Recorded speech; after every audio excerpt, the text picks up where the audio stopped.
ఏ ఒక్క డిస్టిలరీనైనా మీరు బ్యాన్ చేశారా? 20 డిస్టిలరీలు ఉన్నాయి ఈ ఆంధ్రప్రదేశ్ రాష్ట్రంలో. ఈ 20 డిస్టిలరీలు కూడా చంద్రబాబు నాయుడు గారి ప్రభుత్వం ఏర్పాటు చేసినయే తప్పితే జగన్మోహన్ రెడ్డి గారి ప్రభుత్వం ఏర్పాటు చేసిన ఒక్క కొత్త డిస్టిలరీలు కూడా మా ప్రభుత్వంలో ఒక్క కొత్త డిస్టిలరీని కూడా ఇవ్వలేదు. 2015-19 మధ్యలో చంద్రబాబు నాయుడు గారు మీరు మంజూరు చేసినటువంటి దగ్గర దగ్గర 16 డిస్టిలరీలు కొత్తవి మీరు మంజూరు చేసినట్టున్నారు. అంతకుముందు రాష్ట్రం విడేపటికి ఒక 3-4 డిస్టిలరీలు ఉన్నట్టున్నాయి. ఈ డిస్టిలరీలో ఎక్కడన్నా ఒక్కటైనా మీరు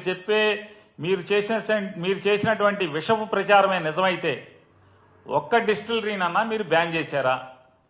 ఏ ఒక్క మందు కంపెనీనైనా, బ్రాందీ కంపెనీనైనా, విస్కీ కంపెనీనైనా, ఒక్క సప్లయర్నైనా మీరు బ్యాన్ చేశారా?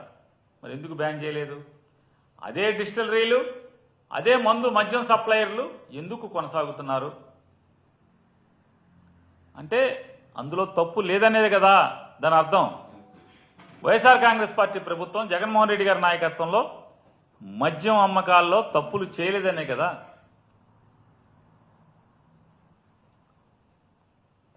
ఆంధ్రప్రదేశ్ రాష్ట్రంలో కూటమి ప్రభుత్వం వచ్చిన తర్వాత ఎన్నో ఏళ్లుగా, ఎన్నో సంవత్సరాలుగా ఈ లిక్కర్ కంపెనీలకు ఉన్నటువంటి డిస్ట్రిబ్యూటర్లు, మరీ ప్రత్యేకించి ఇవాళ 9 మాసాలుగా అత్యధిక అమ్మకాలు జరుపుతున్నటువంటి లిక్కర్ బ్రాండ్లన్నిటికీ కూడా డిస్ట్రిబ్యూటర్లు ఎందుకు మారారు? జైపాళ్లు పోయి గిర్లు ఎందుకు వచ్చారు?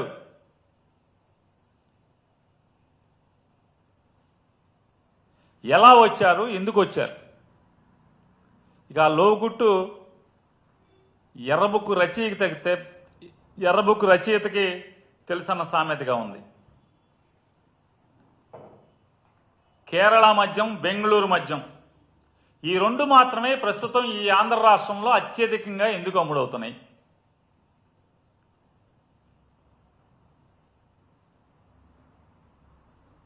రెడ్ బుక్లోనే ఉంటుంది, ఇంకెందులో ఉండదు. కేరళ మద్యం, బెంగళూరు మద్యం అత్యధికంగా ఎందుకు అమ్ముడవుతున్నాయి? దీని వెనుక ఎవరున్నారు? ఎక్కడికి చేరుతున్నాయి? ఇదంతా రెడ్ బుక్లోనే ఏదో ఒక పేజీలో ఉన్నాయి.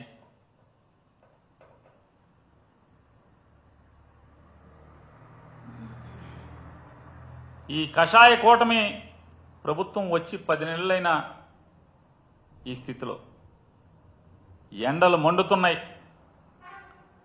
రాష్ట్రంలో బిందెడు తాగునీటికి అల్లాడుతున్నటువంటి వేలాది గ్రామాలు ఉన్నాయి. కానీ ప్రతి ఊరిలో, ప్రతి పేటలో, ప్రతి సందులో, గొంతులో మద్యానికి మాత్రం కొదవలేని పరిస్థితి వాళ్ళ ఆంధ్రప్రదేశ్ రాష్ట్రంలో ఉంది. మంచినీళ్ళకి దిక్కులేదేమో కానీ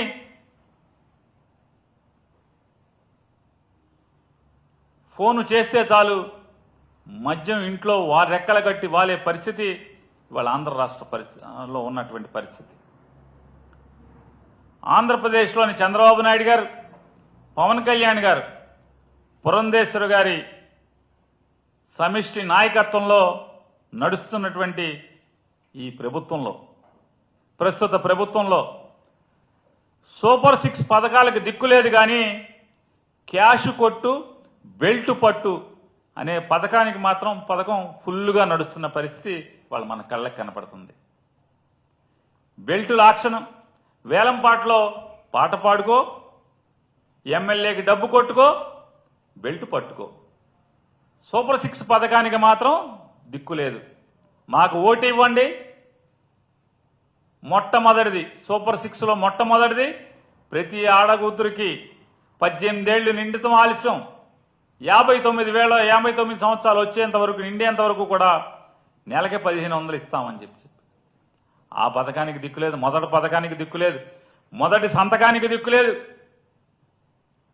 ఎన్ని సంతకాలు పెట్టారు? మొదటి సంతకాలు చొక్కా పట్టుకోమన్నాడు. ఎవరైనా మేం చెప్పిన మాట అమలు కాకపోతే చొక్కా పట్టుకోమన్నాడు డిఫాక్టో సీఎం గారు. చొక్కా పట్టుకుందామని కడుపు రగిలినోడు వెళ్తే శుక్రవారం మధ్యాహ్నం నుంచి ఈ డిఫాక్టో సీఎం గారు ఆంధ్ర రాష్ట్రంలో ఉండడు. శుక్రవారం మధ్యాహ్నం నుంచే ఉండడు. మళ్ళీ సోమవారం పొద్దున వస్తాడు హైదరాబాద్ మకం. లేదా కొడుకు చెప్పాడు కదా తండ్రిని నిలదీద్దాం, తండ్రి చొక్కా పట్టుకుందాం అని వెళ్తే శనివారం మధ్యాహ్నం నుంచి తండ్రి ఉండడు.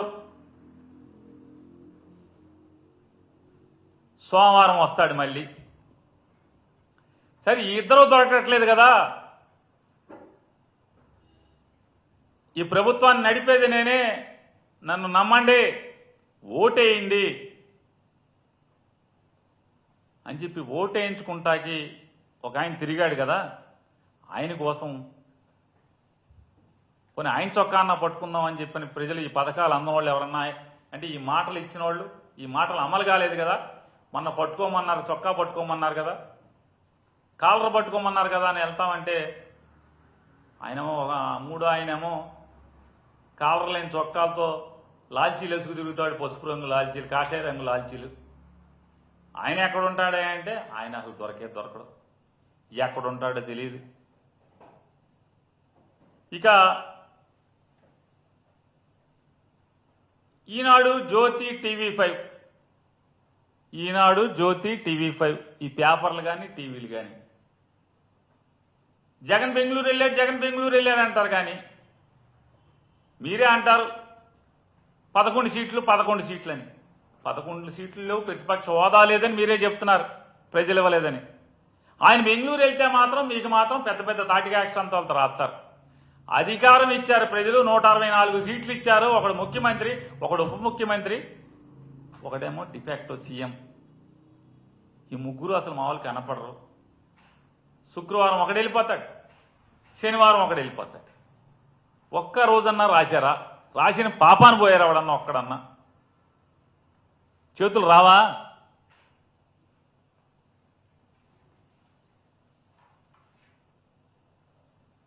సాక్షాత్తు ఆంధ్రప్రదేశ్ రాష్ట్ర ముఖ్యమంత్రి, అసలు ఆయన మాటలు మాత్రం కోటలు దాడుతాయి. బెల్ట్ ఉంటే తోలు తీస్తానంటాడు, తాట తీస్తానంటాడు, షాపు సీల్ అయింది అంటాడు చంద్రబాబు నాయుడు గారు. ఆయన నియోజకవర్గం కుప్పంలో కానీ లేదా ఇంకొక ఆయన ఉన్నారు, రకరకాల అసలు మామూలుగా అపరిచితుడు అనాలా లేదా దశావతారం అనాలా అర్థం కాదు మనకి. అన్ని గెటప్లు ఆయనే. కాసేపు మనకు అపరిచితుల్లా కనపడతాడు పవన్ కళ్యాణ్ గారు, కాసేపు దశావతారాలు, అన్ని పాత్రలు ఆయనే. కాసేపు హోమ్ మినిస్టర్ని పీకేస్తానంటాడు, నిన్న మొన్న చెప్తున్నాడు అధికారులు ఇక ఉపేక్షించను, తోలు తీస్తా తాట తీస్తా అంటాడు. ఊళ్ళో మాత్రం ఉండడు, క్యాబినెట్ మీటింగ్లకు రాడు, సమీక్షలకు రాడు, ప్రభుత్వాన్ని నడపటాకు ఉండడు. వాళ్ళేమో 25 ఇచ్చాం 50 ఇచ్చాం ఉంటుంది. ఏది నిజమో దేవుడికి ఎరగాలి, ఎర్ర పుస్తకానికి తెరవాలి, 25 ఇస్తున్నారా 50 ఇస్తున్నారా అనేది. ఇంకొకటి చెప్తాడు ఏదో టెండర్లో ఏదో చూస్తున్నామంటాడు. ఇక లేదా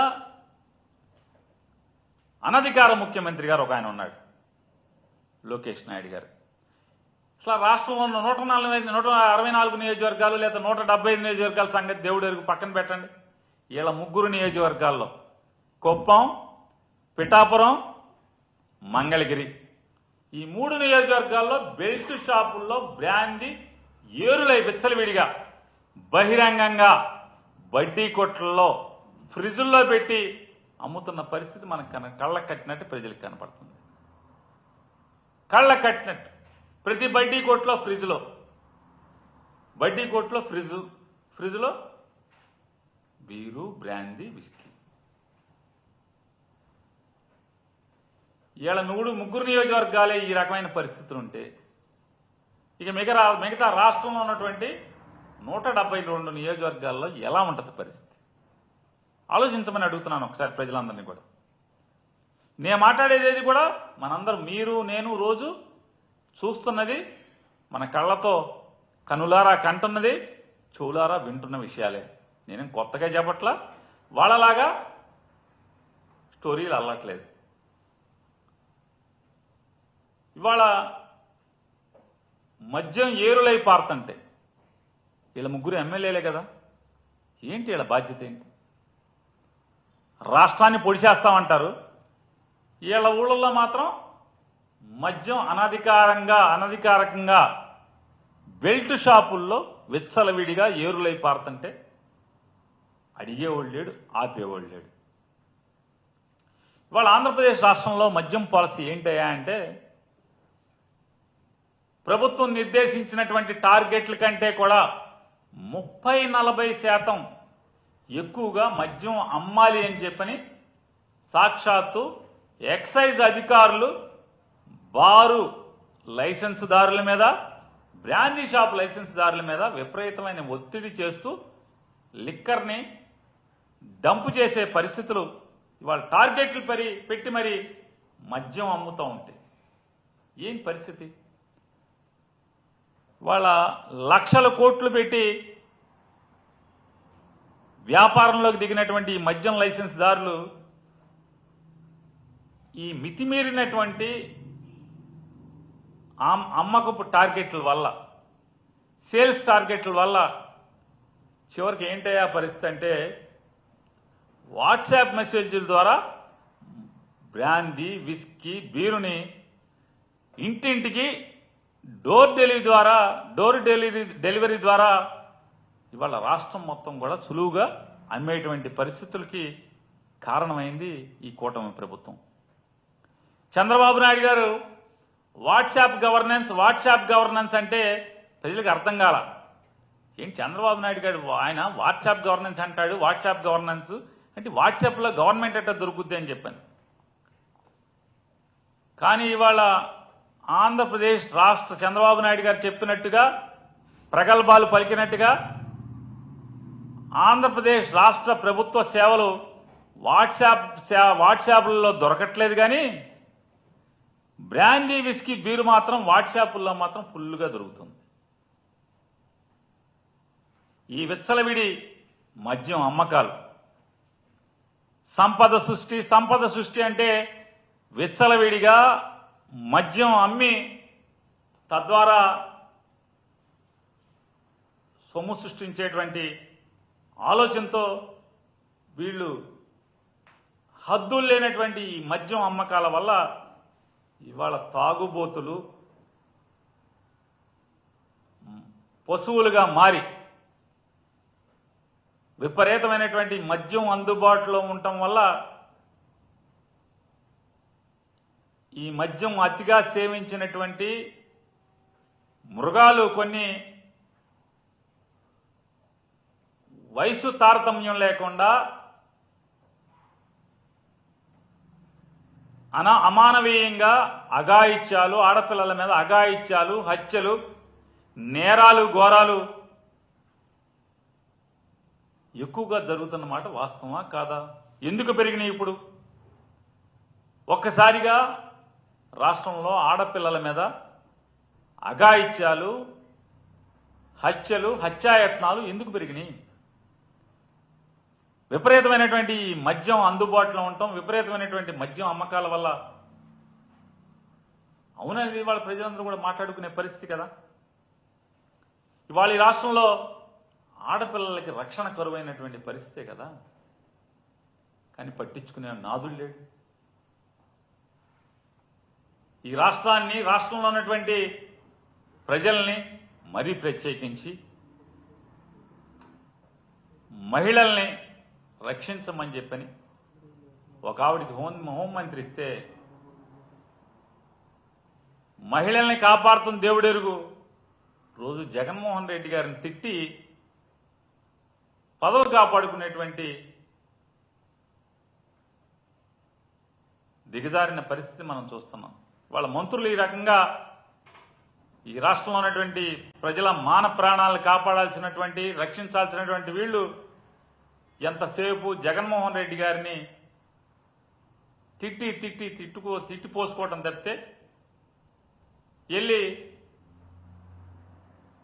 పెద్ద బాస్ దగ్గర చిన్న బాస్ దగ్గర ఓ సలాం కొట్టి ఆ వీడియోలు చూపించి ఆ మంత్రి పదవిని కాపాడుకునేటువంటి పరిస్థితులే ఇవాళ ఈ రాష్ట్రంలో ఈ దౌర్భాగ్యానికి, ఈ దారుణాలకి కారణమైందనేది కూడా మనకు అర్థమవుతుంది. ఎన్నికల ముందు డిప్యూటీ సీఎం, ప్రస్తుత డిప్యూటీ సీఎం ఉప ముఖ్యమంత్రి పవన్ కళ్యాణ్ గారు ఆడవాళ్ల మీద అఘాయిత్యాలు చేసిన, ఆడవారి వైపు కన్నెత్తి చూసిన ఆ దుర్మార్గుల్ని బెత్తంతో కొడతాను, బెత్తం దెబ్బలు పడతాయి జాగ్రత్త అని చెప్పిన ఆ రోజు పెద్ద పెద్ద రంకులేశారు. ఈ రాష్ట్రంలో ఉన్నటువంటి అబలలందరూ కూడా, లేదా స్త్రీలు కానీ నిజమని నమ్మారు. తీరా అధికారం వచ్చాక చూస్తే ఆడపిల్లల మీద అఘాయిత్యాలు, హత్యలు, హత్యాయత్నాలు జరుగుతుంటే బెత్తం దెబ్బలు కొడతా అన్నటువంటి పవన్ కళ్యాణ్ గారు అడ్రస్ లేకుండా ఆయన ఎక్కడ కనపడ్డం.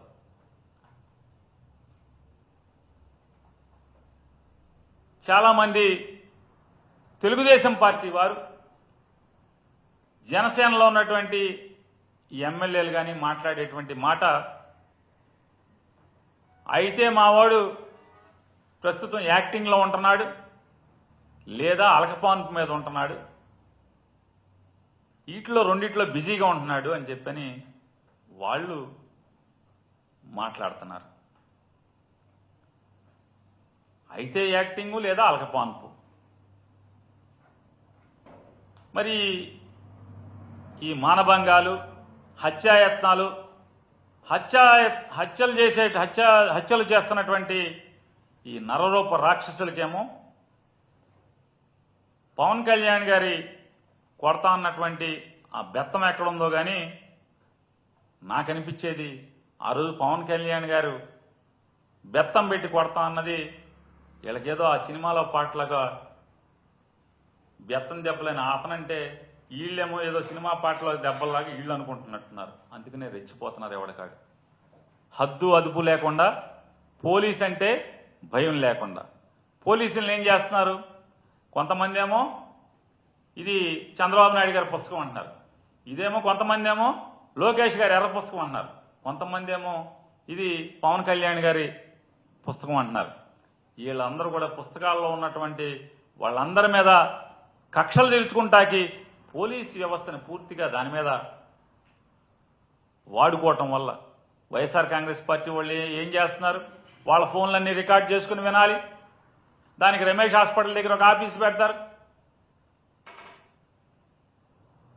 పాపం ఆయన ఎవరో మంచోడు ఉన్నతాధికారి పిలిచారే, బాబు నన్ను ఏం చేస్తున్నారా బాబు, ఆడేవాడు అపోజిషన్ ఆడే అసలు మామూలుగా మన ఆఫీసు పేరులతో సహా చెప్తున్నాడు, జాగ్రత్త బాబు, రేపు గవర్నమెంట్ మారితే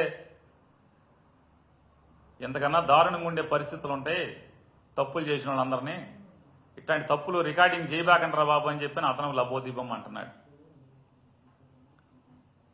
జగన్మోహన్ రెడ్డి గారు ఏం మాట్లాడుతున్నాడు?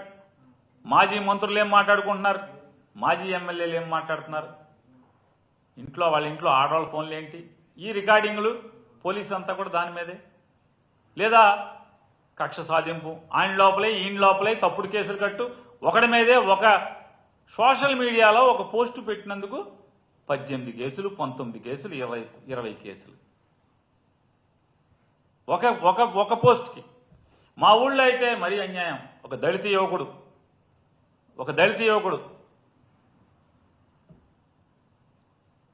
అతని మీద కేసు ఏంటో తెలుసా అండి? సంబరాల రాంబాబు పోలీసులకు దొరికాడు. అతను పెట్టిన పోస్టు 3 ఏళ్ల క్రితం. సంబరాల రాంబాబు పోలీసులకు దొరికాడు అతను పెట్టిన పోస్టు. దానికి అతన్ని 10 రోజులు జైల్లో ఉంచారు. 10 రోజులు. ఖచ్చితంగా దాన్ని హైకోర్టు కూడా వేయదలుచుకున్నాం, వేస్తాం. చూడండి, సంబరాల రాంబాబు ఎవడని పోలీసుని అడిగితే ఆ సీఏని అడిగాను, సంబరాల రాంబాబు ఎవరండి అని. మీకు తెలుసులేండి అంటాడు. నాకు తెలిసింటే బాబు ఎవడు సంబరాల రాంబాబు ఎవడు? మీకు తెలుసండి, మీకు తెలుసు కదండి అంటే కనీసం అంటే ఎటువంటి పోస్టులకి ఎటువంటి కేసులు పెడుతున్నారు అనేది, పోలీసుల్ని ఎందుకు వాడుకుంటున్నారు,